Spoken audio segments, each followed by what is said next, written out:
Nagaaniif jaalalli waaqayyoo lafa isin jirtan keessatti ala keessa jirtan hundumatti isiniif haa baay'atu. Obboloota koo jaallatamoo biyya keessaa biyya alaa kan jirtan kallattii hundumarratti kan argamtan nagaan waaqayyoo ammallee dabalee isiniif haa baay'atu. Akkami nagaa keessanii obboloota koo? Ani waaqayyoodhaaf haa galatu, nagaa guutuurraa afaan qaba. Isinis akka nagaa keessan taatan abdii guddaan qaba. Hunduma keenyaaf immoo inni nagaan laate waaqayyo guddaa galatoomu. Baga jiraattan, baga namaadhaa taatan, baga darbitan haalota hunduma keessayyuu baga jiraattanii nama har'aa baga taatan isiniin jechuun jaalladha. Nagaa kootti aansuudhaan ammoo walaloo gabaabduu tokko qabadheen dhufee jira. Walaloo koo immoo akka obsaan na dhaggeeffattan kabajaan isiniin gaafadha.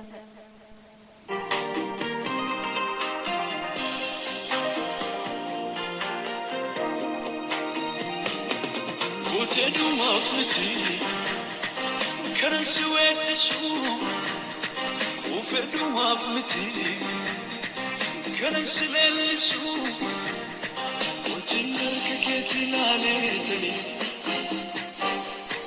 si weedhisu si leellisa, wajjin harka keetti ilaaleetani.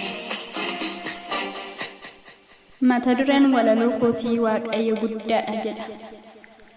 Ajaa'iba guddummaa keetiif lafaaf samiin roomaa sagalee keetiif aangoon kee bara baraan kan keeti eenyutu siin gitaa mootii. Samiif lafa ogummaa keetiin uumte, uumama sagalee keetiin uumte, nuun ijoollee kee bareechitee akka bifa keetti nu uumte.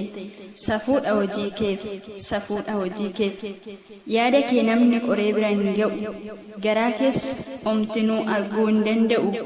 Kophaa kee turtee yeroo ati uumama hunduma uumtus hin gargaarre, gorsa namni siif hin laanne. Beekadha kophaa kee, dinqiidha maqaan kee. Ati dinqiidha waaqa koo, ati moggoon qabdu Yesuus koo. Guddummaa kee hundumatu raajeffata. Uumamni akka qooqa isaatti safuu siif laata, abboomamee jiraata.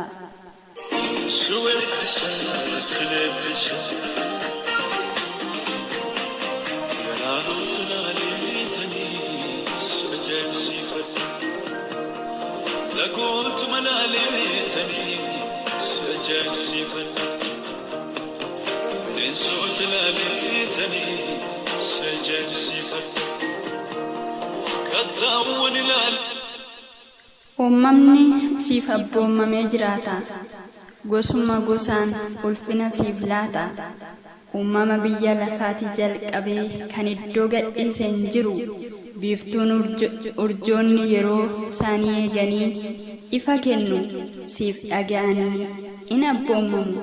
Uumamni lafarraa hunduu siif dhaga'a yoo ati dubbatte maaltu siif hin dhaga'uu didaa. Ajaa'iba waaqa koo kan kee dinqiidha, ajaa'iba waaqa koo kan kee dinqiidha. Qilleensi awwaara miila keeti maaltu siif hin abboomamne mootii. Samii irra teessee addunyaa to'atta, al tokkoon uumama laalta. Kan si jalaa dhokatu hin jiru hunduma argita. Lafa jalatti gad bu'ee samiitti ol ba'ee galaana keessas bu'ee dukkana keessa taa'ee kan si duraa dhokatu jiraare. Ijji kee iddoo hundatti arga. Safuudha siif waaqa jiraata. Galaana addaan kuttee girgiddaa taasista, callabboo gadi fagoo lafa gogaa taasista. Yoo barbaadde immoo leenca boraatii taasista, leenca wajjin nama bulchita.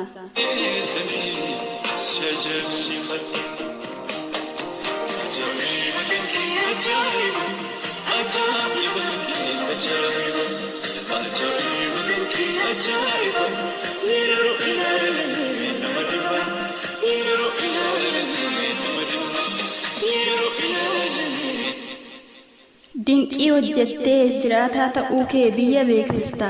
Guddummaa kee mootota agarsiista. Hojii isaa dinqiin guddummaa kee ibsita isa guddaa of fakkeessee of tuulu gadi qabdee akka sangaa marga nyaachista raajota sobdoota waaqolii tolfamoo abidda samii ergitee daaraa taasista hundumarrattuu situ mo'ee jiraata eenyuree waaqa koo eenyutu singita eenyuree waaqa koo eenyutu singita bineensa caakkaaf situ soora laata allaattiin samii keessa balali'u gombisaa kee keessaa soorata yeroo isaatti bokkaa roobsita sanyii dhala namaaf biqilchita burqaa lafa keessaa baasta uumama lubbuu qabu baasta dhugee nyaatee hunduu akkasii si galateeffatu taasista guddaan akka kee jiraaree yaa gooftaa guddaan akka kee jiraaree yaa gooftaa jiraataa koo Yesuus maaltu singita ati hundumarratti mootiidha ati hundumarratti mootiidha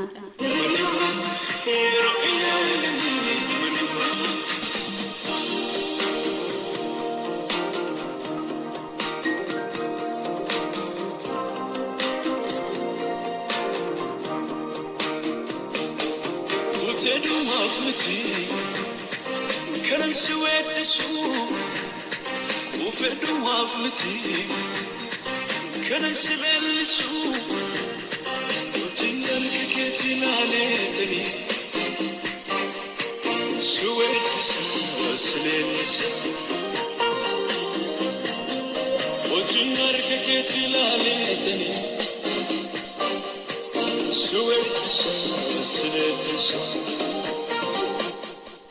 siif safuudha yaa gooftaa du'aas waamtee jiraataa taasista kan namni du'e jedhee boo'uun atiin rafte jetta hojiin kee faallaadha baay'ee nama dhiba guddummaa kee dubbachuuf yeroon nan ga'u qoree bira ga'uuf sammuun koon danda'u osoon ani calliseeyyuu uumamni guddummaa kee himu osoon ani calliseeyyuu galaanni guddummaa kee himu osoon ani calliseeyyuu tulloonni guddummaa kee himu osoon ani calliseeyyuu